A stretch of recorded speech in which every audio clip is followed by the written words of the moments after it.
नमस्कार, news India देख रहे हैं आप और आपके साथ मैं हूं सुरभि तिवारी। राजा भैया यूपी की सियासत का बाहुबली है। भद्री रियासत से ताल्लुक रखने वाले रघुराज प्रताप सिंह एक बार फिर से सुर्खियों में हैं।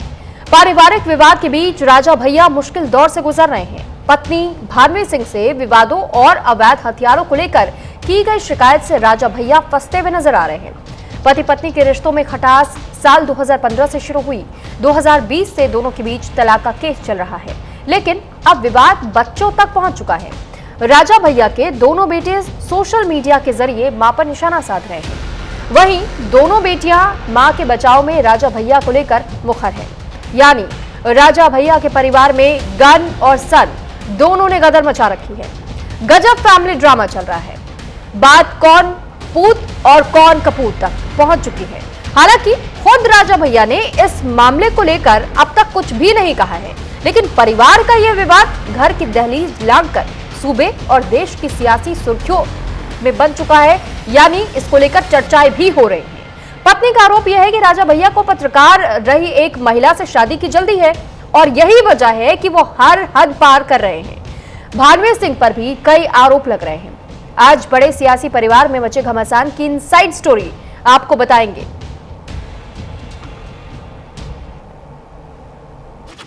राजा भैया और पत्नी भानवी सिंह का विवाद और बढ़ा।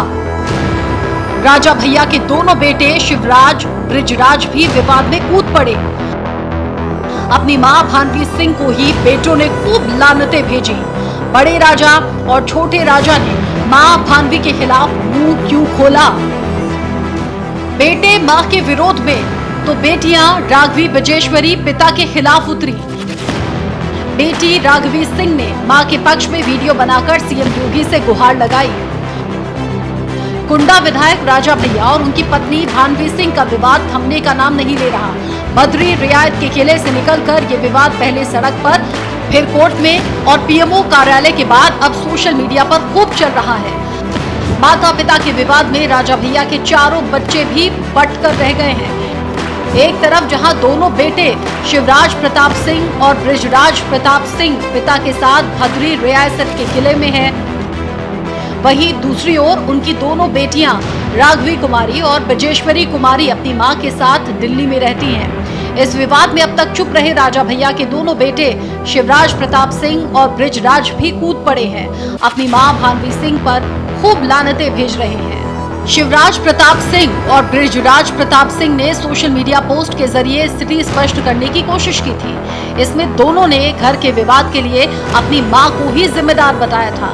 कहा था कि उनकी मां लालची है और इसी लालच की वजह से उनके पिता को बदनाम करने की कोशिश कर रही है। शिवराज प्रताप सिंह ने लिखा, जब बेहूदगी की सारी हदें पार हो जाए तो जवाब देना तो बनता है। कोर्ट में भी कई बार ये अपनी शीशा लेदर करवा चुकी है। इनकी करतूत का एक और नमूना देखिए। मेरे नाना की 4 बेटियां हैं और वो अपनी संपत्ति चारों में बराबर बांटना चाह रहे हैं, जो कि उचित ही है, लेकिन ये नाना नानी की पूरी संपत्ति अकेले हथियाना चाहती हैं, जिसे लेकर मुकदमे भी चल रहे हैं। लेकिन सिर्फ मुकदमों से हमारी मम्मा का मन नहीं भरता है, इसीलिए कई बार ये हिंसक होकर उन पर हमला भी कर चुकी हैं। हाँ, ये बात सही है कि मेरे ननिहाल में उतनी संपत्ति नहीं है जितनी बेटी भद्री में। इन्होंने बाबा को भी नहीं बख्शा। कोर्ट में दिए गए अपने लिखित बयान में इन्होंने बाबा को दहेज लोभी बताया। इतना ही नहीं, क्या आप लोग जानते हैं कि दाऊ के ऊपर जो झूठी एफआईआर मम्मा ने कराई है, उसमें आजी को भी दोषी ठहराया है। 100 करोड़ रुपए एक मुश्त और 25 लाख रुपए प्रति महीना, ये धन उगाही है या गुंडा टैक्स? संपत्ति की खातिर अपनी वृद्ध और बीमार मां पर जूतों की बरसात करती हुई हमारी मम्मा भानवी कुमारी को देखिए और मन में सोचिए कि क्या यही है महिला सशक्तिकरण? निश्चित है, माताजी के भाड़े की ट्रोल सेना हमें दूध का कर्ज याद दिलाने का प्रयास करेगी, लेकिन उनको ये कर्ज हमारी जूतेबाज माताजी को याद दिलाना ज्यादा जरूरी है। बेटे शिवराज के पोस्ट पर मां भानवी ने भी रिएक्ट किया और कहा कि प्रिय बेटा बड़कू, नवरात्र का अवसर है, घर घर में आरती हो रही है, पूत कपूत सुने हैं, पढ़ना माता सुनी कुमाता। मुझे भरोसा नहीं हो रहा कि वाकई मेरा बेटा मेरा कपूत भी हो सकता है। मुझे मजबूरी में ये वीडियो जारी करना पड़ रहा है, जिसमें मुझे पीटने का सच तुम्हारे नाना और मेरे पिताजी बयान कर रहे हैं। मेरी वही बहन जिसके साथ तुम्हारे पिताजी और मेरे पति रघुराज सिंह ने अवैध संबंध बनाए और उसका जीवन बर्बाद किया और मेरा भी जीवन बर्बाद किया, वही बहन मुझे जब पीट रही थी तो मैंने उसका प्रतिकार किया। खैर सभी को पता चल जाएगा ये सच भी। कुछ दिन पहले ही राजा भैया की बेटी राघवी कुमारी ने सोशल मीडिया पोस्ट किया था, जिसमें उन्होंने अपनी मां का पक्ष लेते हुए कहा था कि उनकी लड़ाई केवल पद और पैसे की नहीं बल्कि जीवन जीने के अधिकार की है। उन्होंने तमाम दस्तावेज दिखाए थे और सीएम योगी से मदद मांगी थी और कहा हमारे हाथ पैर मत काटिए, हमें गोली मरवा दीजिए। हम बहुत त्रस्त होकर के योगी जी से एक मांग कर रहे हैं कि आप एक बार में ही हमको, हमारी माँ को और हमारी बहन को एक बार में ही मरवा दीजिए, लेकिन इस तरह धीरे धीरे करके हमारे हाथ पैर मत काटिए। फर्जी मुकदमेबाजी जो माँ पे सरकार के समर्थन से हो रही है, इसकी पीड़ा अब हम लोग झेल नहीं पाएंगे। भानवी सिंह ने 3 जून 2025 को प्रधानमंत्री कार्यालय में जाकर अपने पति रघुराज सिंह के खिलाफ गंभीर शिकायत दर्ज कराई थी। उन्होंने एक पत्र भी सौंपा था जिसमें कहा गया था कि राजा भैया आपराधिक प्रवृत्ति के व्यक्ति हैं, उनके पास अवैध और खतरनाक हथियारों का भंडार है, ये कानून व्यवस्था और आंतरिक सुरक्षा के लिए खतरा बन सकता है। इन हथियारों में नेटो ग्रेड की Zigana pistol, automatic assault rifles और कई अन्य जानलेवा हथियार भी शामिल हैं। कुल मिलाकर राजा भैया के परिवार में गन और सन दोनों ने गदर मचा रखा है। फैमिली ड्रामा चल रहा है। बात कौन पूत और कौन कपूत तक पहुंच चुकी है, क्योंकि बच्चे भी खुलकर सामने आ गए हैं। राजा भैया और पत्रकार महिला के रिश्तों से बिगड़ी बात कहां पहुंच गई, अंत कहां है? अभी कुछ भी कहना जल्दबाजी होगा या क्या बीच का कोई रास्ता निकलेगा, देखने वाली बात होगी। Bureau report, news India. वहीं इस पूरे मामले को लेकर के राजा भैया की बेटी ने भी अपनी प्रतिक्रिया पूरी दुनिया के सामने जाहिर करने की प्रयास किए और उनकी ओर से क्या कुछ कहा गया है वो सुनवाते हैं आपको। प्रणाम। हम बहुत त्रस्त होकर के योगी जी से एक मांग कर रहे हैं कि आप एक बार में ही हमको, हमारी माँ को और हमारी बहन को एक बार में ही मरवा दीजिए, लेकिन इस तरह धीरे धीरे करके हमारे हाथ पैर मत काटिए। फर्जी मुकदमेबाजी जो माँ पे सरकार के समर्थन से हो रही है, इसकी पीड़ा अब हम लोग झेल नहीं पाएंगे।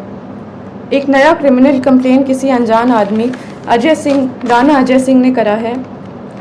इसमें मेरी माँ पे निराधार आरोप लगा के उनको फैजाबाद बुलाया जा रहा है, जहाँ हम लोग कभी गए भी नहीं हैं। हजरतगंज थाने में भी फर्जी एफआईआर और मुकदमे चल रहे हैं। डीसीपी कहते हैं कि उन्हें जानकारी नहीं है और एसएचओ कहते हैं कि ऊपर का मामला है और हमारे पास वॉइस रिकॉर्डिंग है, क्योंकि हम बिना प्रमाण के बात नहीं करते। एमएचए और इंटरनल सिक्योरिटी ने यूपी पुलिस को कार्रवाई करने को कहा है और यूपी पुलिस प्रशासन मम्मा को ही परेशान कर रही है। सेंटर ने लिखा है कि mamma's evidence is self explanatory, मतलब सबूत ही प्रमाण है। जान लेने की धमकी के बाद भी प्रमाण सहित SCAR L assault rifle, sub machine guns, MP5 AUG weapons और अनगिनत 9mm पिस्टल का प्रमाण लोकेशन सहित देने के बाद मम्मा के ही ऊपर फर्जी मुकदमे चल रहे हैं और उनको उसी उत्तर प्रदेश में बुलाया जा रहा है जहां उनके ऊपर गोली चली है, जान का खतरा है और जान से मरने की धमकी मिली है। ये सब योगी जी के सरकार और संरक्षण में हो रहा है और क्षत्रिय धर्म हमें ये नहीं सिखाता। सेंटर से जांच के ऑर्डर को लेने के बाद योगी सरकार और यूपी पुलिस प्रशासन मम्मा को चुप कराने के लिए उनके ऊपर फर्जी कंप्लेन मुकदमे लगा करके उनको वहीं बुला रही है। ये लोग मम्मा को बहुत आराम से मार देंगे और पोस्टमार्टम का रिपोर्ट कंट्रोल कर लेंगे, उनको पागल घोषित कर देंगे और ज़िंदगी भर हम और हमारी बहन सड़क पे उनके लिए जस्टिस मांगते रह जाएंगे। बाहुबल, पैसा और सीएम योगी के समर्थन से हम सालों से उत्पीड़ित हैं। डोमेस्टिक वायलेंस में मम्मा के रिब्स तोड़कर लंग्स में खून चला गया था। हॉस्पिटल की रिपोर्ट बदलवा दी गई थी, एंट्री नहीं कराई थी हॉस्पिटल में।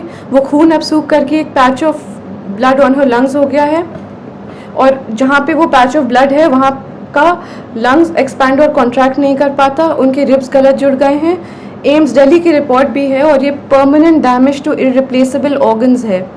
दिल्ली पुलिस जब कार्रवाई करने के लिए लखनऊ गई तो दिन दहाड़े गवाहों के घर जाके यूपी पुलिस के गनर्स ने गवाहों को डराया, धमकाया और चुप कराया। ये वो गनर्स हैं जो सिक्योरिटी के लिए अलॉट होते हैं। ऐसे खतरनाक प्रमाण देने के बाद भी यूपी पुलिस का रवैया ये है।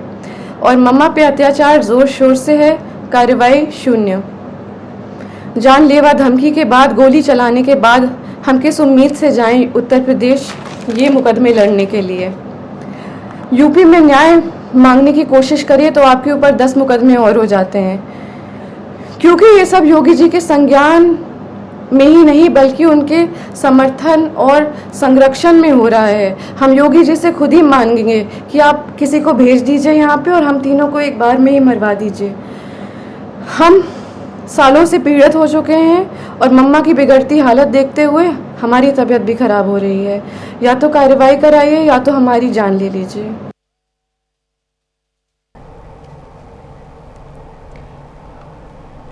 तो इस वक्त हमारे साथ शाहबुद्दीन संवाददाता लखनऊ से जुड़े हुए हैं और केशव पांडे संवाददाता हमारे साथ प्रतापगढ़ से जुड़े हुए हैं। सबसे पहले मैं आपका रुख कर रही हूं शाहबुद्दीन, क्योंकि देखिए जिस तरीके का ये मामला सामने आया है राजा भैया और भावनी सिंह के विवाद को लेकर के, बेटी कुछ और कह रही है, राजा भैया की ओर से कुछ और बातें सामने आ जाती है और यहां तक कि बेटी तो आरोप तक लगा रही है कि संरक्षण मिल रहा है राजा भैया को, लेकिन हमें कहीं से कहीं तक कोई मदद करने के लिए आगे नहीं आ रहा। ये पूरे मामले को लेकर के क्या पुलिस की ओर से अभी भी किसी प्रकार की कोई शिकायत दर्ज हुई?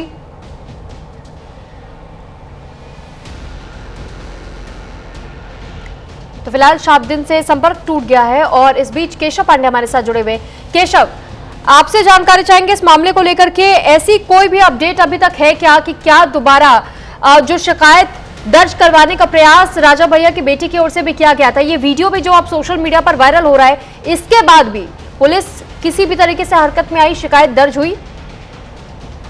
देखिए, राजा भैया का और उनकी पत्नी का बड़ा पुराना मामला है। 2022 से कोर्ट में इनका मामला चल रहा है और लगातार इस बीच जो है परिवार में लगातार विवाद हो रहा है। भानवी सिंह एक्स पर उन्होंने ट्वीट किया था जिसमें असलहे की फोटो जो है भानवी सिंह ने ट्वीट करके और सरकार से कार्रवाई की मांग की थी। उसके बाद लगातार दोनों पक्षों से ट्वीट किया जा रहा है, जहां राजा भैया के बेटे इस मामले में सामने आए। उन्होंने ट्वीट कर किया जो है अपने पिता राजा भैया के पक्ष में, तो बेटी जो है राजा भैया की, उन्होंने अपनी माता के पक्ष में जो है एक वीडियो वायरल करके सरकार से उन्होंने गुहार लगाई है और सुरक्षा की मांग की है। हालांकि इस मामले में अभी तक ऐसी कोई जानकारी नहीं मिली है कि किसी तरीके से कोई मुकदमा दर्ज हुआ है। फिलहाल प्रतापगढ़ में इस तरीके से अभी कोई पुलिस को शिकायत नहीं मिली है। जी ठीक है, आप कह रहे हैं कि अभी तक पुलिस को शिकायत नहीं मिली है, लेकिन इस वीडियो में तो ये भी दावा किया जा रहा है केशव की कई बार पुलिस के पास गए थे ये लोग, लेकिन इसके बाद भी पुलिस की ओर से शिकायत नहीं लिखी जाती है, उन्हें दरकिनार किया जाता है, यहां तक कि मेडिकल रिपोर्ट्स तक बदलवा दी जाती है। तो ये किसके संरक्षण के आधार पर हो रही है सब? देखिए, कहीं ना कहीं दोनों पक्षों से लगातार जो है आरोप प्रत्यारोप लगते हैं, तो कहीं उनकी जो है उनके आरोप को निराधार राजा भैया की ओर से बताया जाता है। हालांकि इस मामले में उनके बेटे ने भी एक वीडियो ट्वीट एक्स पर किया था, जो है ट्वीट किया था। उसके बाद जो है उनकी जो माता है, जो राजा भैया के पत्नी है भानवी सिंह, उन्होंने भी बेटे के ट्वीट को जो है देखते हुए उन्होंने जवाब दिया था। जो है उन्होंने कहा था कि जो है माता जो है कुमाता नहीं हो सकती है, लेकिन पुत्र का पुत्र हो गया है।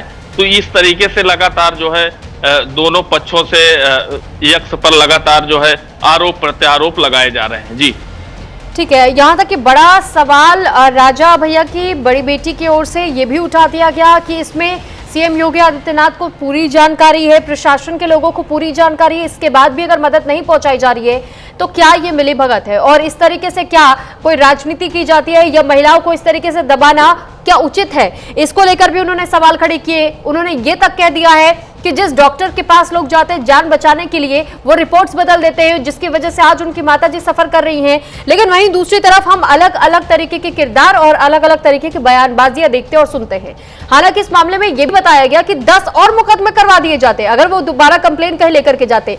किन किन बातों को लेकर के अब तक मुकदमे हुए हैं इस परिवार पर, इसको लेकर कोई जानकारी?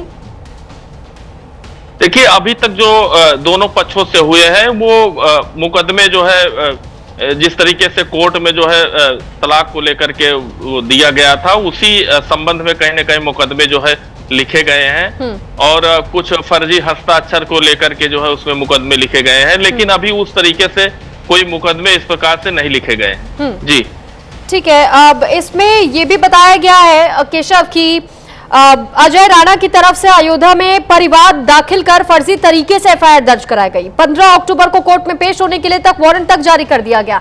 तो ऐसे जो मामले रिपोर्ट हो रहे हैं किसी आधार पर तो हो रहे होंगे, या बस खामखा किसी को भी आगे भेज दिया जाता है कि आप इनके खिलाफ फर्जी रिपोर्ट दर्ज करवा करके आइए ताकि एक तरीके से दबाव बनाया जा सके? देखिए, फिलहाल आरोप प्रत्यारोप का दौर जारी है। हालांकि जिस तरीके से अब सरकार और शासन जो है को मामले को संज्ञान लेके जांच करवानी चाहिए, हालांकि अभी इस तरीके से कोई बात सामने नहीं आई है। हालांकि सरकार को संज्ञान लेना चाहिए इस मामले को, लेकिन देखना ये होगा कि सरकार कब संज्ञान लेती है। और दोनों तरफ से लगातार आरोप प्रत्यारोप लगाए जा रहे हैं। अभी तक ये साबित नहीं हो पाया है कि कौन से पक्ष कहां पे जो है सही है, कौन सा पक्ष कहां पे गलत है। ठीक है केशव, बहुत धन्यवाद आपका तमाम जानकारी हम तक पहुंचाने के लिए।